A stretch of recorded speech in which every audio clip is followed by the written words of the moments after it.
শেখ হাসিনা পালিয়ে গেছে, শেখ হাসিনা নাই, শেখ হাসিনা চলে গেছে, শেখ হাসিনা পালায় না। গণভবনে বসে কোটি কোটি টাকা বাকি করে খেতেন নানা ধরনের রাজকীয় খাবার, তাও আবার এক এক দিন এক এক রকমের খাবার। হতে হবে সুস্বাদু, হতে হবে রাজকীয়। বলছিলাম একসময়ের শোষক শেখ হাসিনার কথা। তার জন্য প্রতিদিন গণভবনে আসতো রাজকীয় সব খাবার। প্রায় ১৭৩ ধরনের খাবার গণভবনে সরবরাহ করত হোটেল অবকাশ। তবে সেই খাবার বাকিতে খেতেন নেত্রী, আর সেই বকেয়া পরিশোধ নিয়েই তৈরি হয়েছে বিশাল জটিলতা।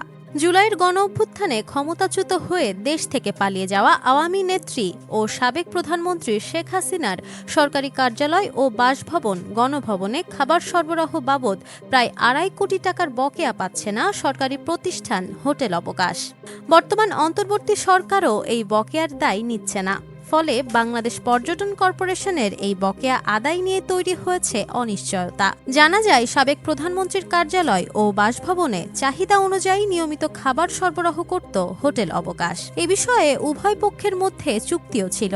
সেই চুক্তির আওতায় খাবার সরবরাহ করা হলেও বিল আংশিক পরিশোধ হতো, কিছু বকেয়া থেকে যেত।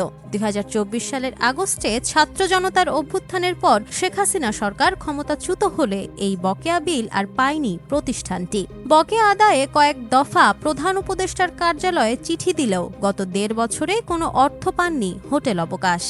নাম প্রকাশ না করার শর্তে পর্যটন কর্পোরেশনের এক ঊর্ধ্বতন কর্মকর্তা বলেন, বকেয়া আদায়ের জন্য প্রধান উপদেষ্টার কার্যালয়ে একাধিকবার চিঠি দেওয়া হয়েছে। তবে বর্তমান সরকার বিগত সরকারের বকেয়া পরিশোধে অপারগতা প্রকাশ করছে। সংশ্লিষ্ট সূত্র জানায়, সাবেক প্রধানমন্ত্রীর মতো বর্তমান প্রধান উপদেষ্টার কার্যালয় ও বাসভবনেও চাহিদা অনুযায়ী খাবার সরবরাহ করছে হোটেল অবকাশ।